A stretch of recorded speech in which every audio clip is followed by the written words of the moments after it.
In 1777, George Washington considered this man his finest battlefield commander, the general who'd bled for American independence more times in more places than almost anyone else wearing the uniform. By 1780, that same man was sitting down to breakfast with his own officers, having already agreed, in writing, to hand George Washington over to a British hangman and to sell the single most important fortress in America for a price in cash.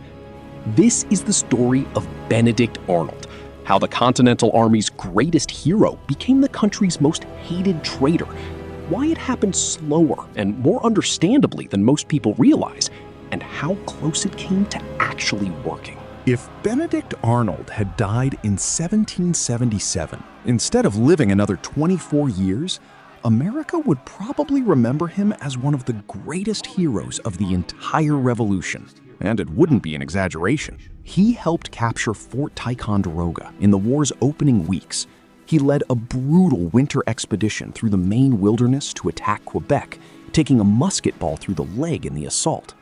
He built an American fleet from nothing and threw it at the Royal Navy on Lake Champlain, losing the battle, but delaying the British invasion long enough, many historians believe, to save the Continental Army an entire winter it desperately needed.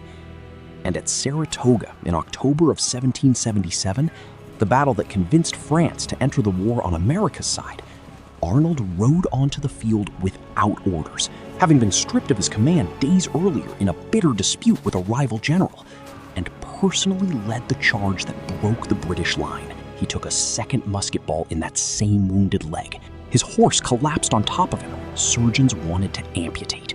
He refused. Along the way, he'd spent a fair amount of his own money keeping troops fed and equipped when Congress couldn't or wouldn't. He'd been passed over for promotion by men with thinner records and better political connections. And in Philadelphia, where Washington placed him as military governor after the British evacuated the city in 1778, his conduct as governor drew formal charges of financial misconduct, using his position and army resources for personal profit. A court-martial in early 1780 cleared him of the most serious counts, but convicted him on two lesser ones. And Washington, though he still praised Arnold's distinguished services, issued him a formal reprimand. By his own account, and by the account of more than one biographer since, Arnold had come to believe something specific and corrosive, that he had sacrificed his health and his fortune for a country that owed him a debt it kept refusing to pay. He wasn't entirely wrong about the debt.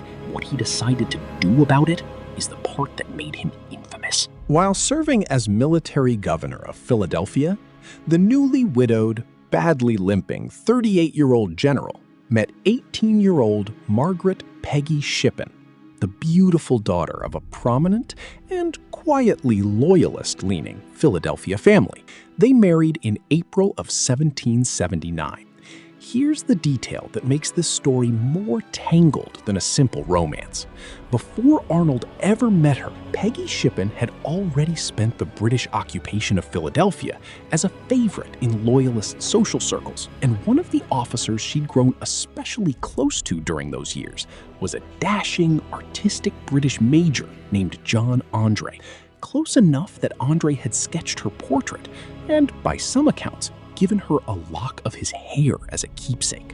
When the British Army evacuated Philadelphia in 1778, Andre left with it. Arnold married Peggy less than a year later, almost certainly without knowing exactly how useful that old connection was about to become.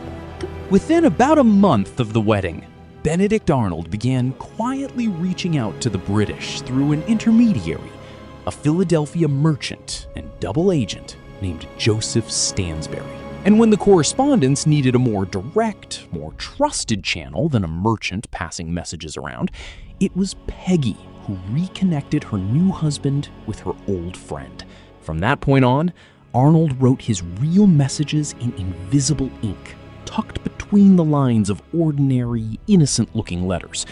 and Peggy wrote the innocent parts in her own hand on top of them. To anyone else in the household, it looked like a young wife writing to an old friend from her Philadelphia days. It was actually the opening channel of one of the most consequential betrayals in American history. For over a year, Arnold and Andre negotiated through go-betweens and coded letters, but a plot this size needed something specific to sell. And by the spring of 1780, Arnold knew exactly what he had to offer. West Point, a fortress on a bend of the Hudson River in New York, was arguably the single most strategically important position the Continental Army controlled. Whoever held it controlled the river, and whoever controlled the river could cut New England off from the rest of the colonies entirely. Arnold quietly arranged, through friends in Congress who had no idea what he was actually planning, to request that Washington give him command of it. Washington, who still trusted Arnold's judgment and battlefield record enormously, reprimand or no reprimand, agreed, and in August of 1780, Benedict Arnold took command of West Point. The price he negotiated for handing it over was 20,000 pounds sterling, several $1 million in modern terms, along with a commission as a general in the British Army. In September, the negotiations moved from letters to something far riskier. Andre requested and got a face-to-face meeting. On the night of September 21st, 1780, a British ship called the Vulture carried Andre up the Hudson under cover of darkness, and Arnold met him in person on the riverbank near Haverstraw to finalize the details and hand over detailed plans of West Point's defenses in his own handwriting. Some historians point to the Culper spy ring, the same secretive Long Island network this channel has covered before, as having picked up early whispers of a general's betrayal months before this meeting.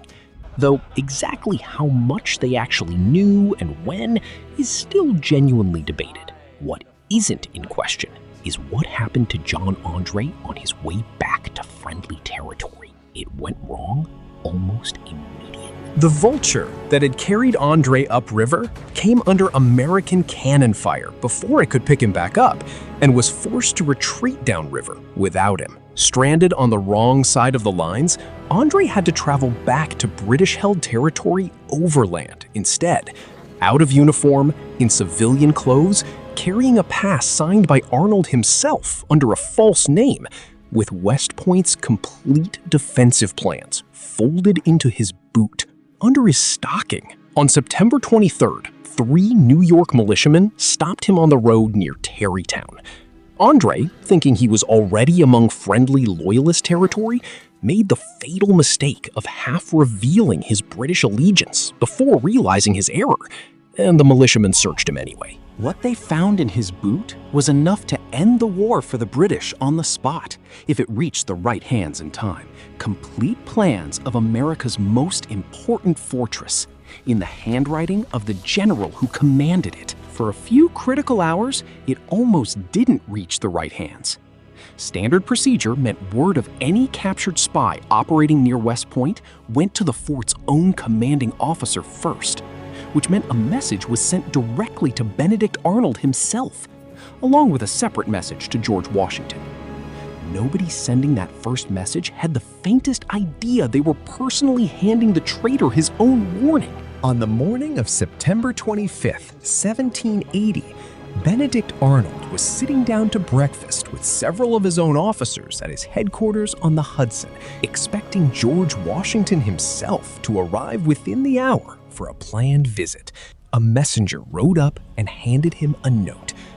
Arnold read it in silence, said something vague to the officers at his table about needing to attend to an urgent matter at the fort, and calmly excused himself from the room. He went upstairs, told Peggy just enough for her to understand what was happening, and left her to face what was coming alone. Then he rowed hard for the river, commandeered a boat and oarsmen under a false pretense, and rowed downstream toward the one place that could still save him, the British warship Vulture, still waiting where it had dropped Andre off days earlier. He made it aboard with barely any margin to spare. George Washington arrived at Arnold's headquarters not long after, expecting a routine visit, and found his best general gone without explanation. Upstairs, Peggy Shippen Arnold was in what looked like a state of complete hysterics, screaming, disoriented, seemingly unaware of where she was or what had happened to her husband. Washington and his officers, moved by what appeared to be a young mother in genuine distress, treated her gently and eventually allowed her to travel home to Philadelphia. Some modern historians aren't so sure the performance was entirely real. Peggy would later, by one account, casually and even proudly describe her own role in the plot to a friend once she was safely out of danger.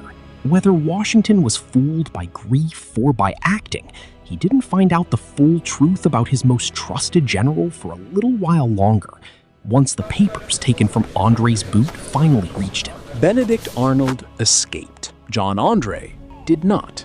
Andre was brought before a board of American officers and tried as a spy, not as a prisoner of war, which carried none of the same stigma, but specifically as a spy, operating out of uniform behind enemy lines. A distinction that, under the accepted laws of war of the era, meant only one likely sentence. Andre conducted himself throughout the proceedings with a composure that impressed even the Americans judging him.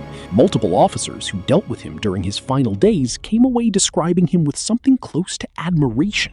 If he had to be viewed as an enemy, at least he was, in their eyes, an honorable one. He made one last request before his execution, that he be shot by firing squad, the death of a soldier, rather than hanged, the death reserved for common criminals and spies. Washington denied it. The rules of war were specific on this point, and an exception for Andre would have undercut the entire legal basis for treating him as a spy in the first place. On October 2nd, 1780, John Andre was hanged. Witnesses on both sides described him meeting the end with remarkable calm. The man whose signature was actually on the plans, the general whose betrayal had set the entire plot in motion, was by that point safely wearing a British uniform of his own. Arnold didn't just switch sides quietly. Commissioned as a brigadier general in the British Army, he spent the rest of the war leading raids against his former countrymen, including, in September of 1781, a raid on New London, Connecticut, not far from where he'd grown up, that burned much of the town and left dozens of American defenders dead. For an army and a public already primed to hate him, attacking his own home region in a British uniform was close to unforgivable. Americans burned him in effigy in town squares up and down the coast. Actual dummies of Arnold hanged and set on fire in public, sometimes with a devil puppet standing beside him for the crowd's benefit. The British paid him only a fraction of the 20,000 pounds he'd been promised, along with the brigadier general's commission. The plot, after all, had failed, and West Point had never actually changed hands. Peggy did eventually receive a royal pension from King George III himself, later records showing it was granted for services described only as meritorious, without much elaboration on what those services actually were.